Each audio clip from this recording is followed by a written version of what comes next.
We have to be very careful when we say that we don't need people. Now, I've spoken on this before, where a lot of people go around saying how they don't need anybody and how you need to be by yourself all the time. But then when you turn around and you see these people and how they, live their lives, they have people around them all the time.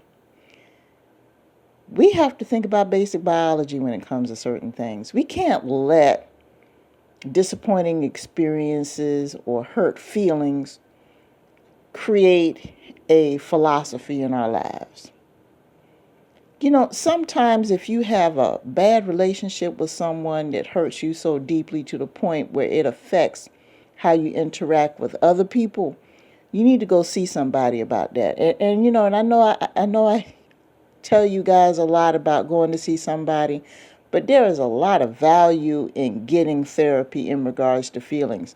Because if you don't resolve your feelings as far as dealing with that one situation and that one person, it's going to affect your relationship with other people.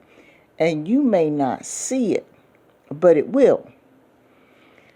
And I mentioned before about a lot of the motivational speakers, so to speak, and spiritual leaders and so-called coaches and whatnot that are out here. They're on this kick right now trying to get you to separate yourself from everybody else because you're so gifted and you're so talented and blah, blah, blah, that, your gifts are just so insurmountable that the people around you can't understand it and that you really don't need anybody. Don't get me wrong, okay?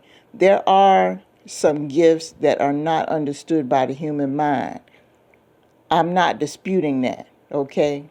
All of us have certain gifts that go beyond the physical realm.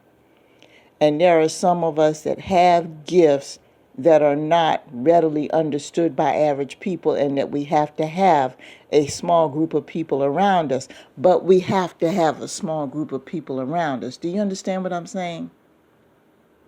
There's not a person that is so gifted that they don't have anybody around them. There's not a person that is so gifted in this world that they don't have one friend, that they don't have one close relative. You know what I mean? And there are some people that are out here preaching this rhetoric that you don't need to have a single person around you. You don't need to have anybody love you. You don't need to have any type of romance ever in this world. First of all, the Creator created us a certain way. And that included having emotions, and those emotions include the need for companionship, the desire to have a companion, the desire for physical needs and things like that. Now, if you're involved in a certain religion or whatever, and you're happy with your life with certain restrictions in those departments, and you're happy, I'm not talking to you. If you're happy with that lifestyle and you're fulfilled, I'm not talking to you. I'm talking to the ones who have brainwashed themselves and who are suffering deep down inside.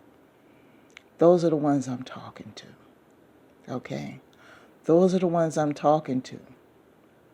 Because what's going to happen is you're going to reach a boiling point. You're going to reach a breakdown point. At some point in your life, at some part of your life is going to implode. Because you're living a fake life, pretending that it's okay when deep down it's not. You're not living your true self. Okay? You have to accept that nature's what it is. And you are who you are. If you are a social person, and then all of a sudden you become spiritual or naturalist or whatever the case may be, and that particular lifestyle or religion or whatever you choose requires you to do X, Y, Z, and you're not comfortable with that,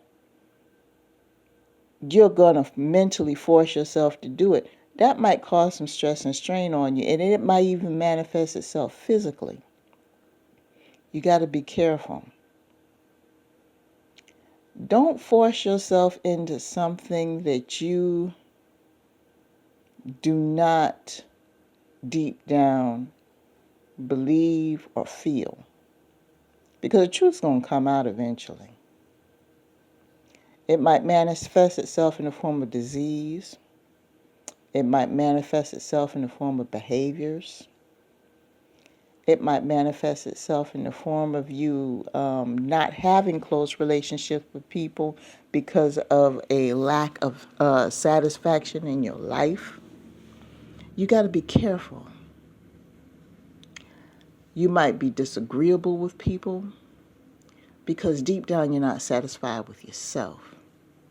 I know some people right now in this world who are not satisfied no matter what they get. They'll go around and tell people every time they have a conversation, they always want to get this and get that. Every time, and then when they get that one thing, the next conversation they have, they want to get something else. It's always about getting, and they never, ever mention in conversation about how satisfied they are with what they have. Because deep down, they're not satisfied with themselves. So with that being said, I just wanted to say, learn who you are. Be grateful for what you have.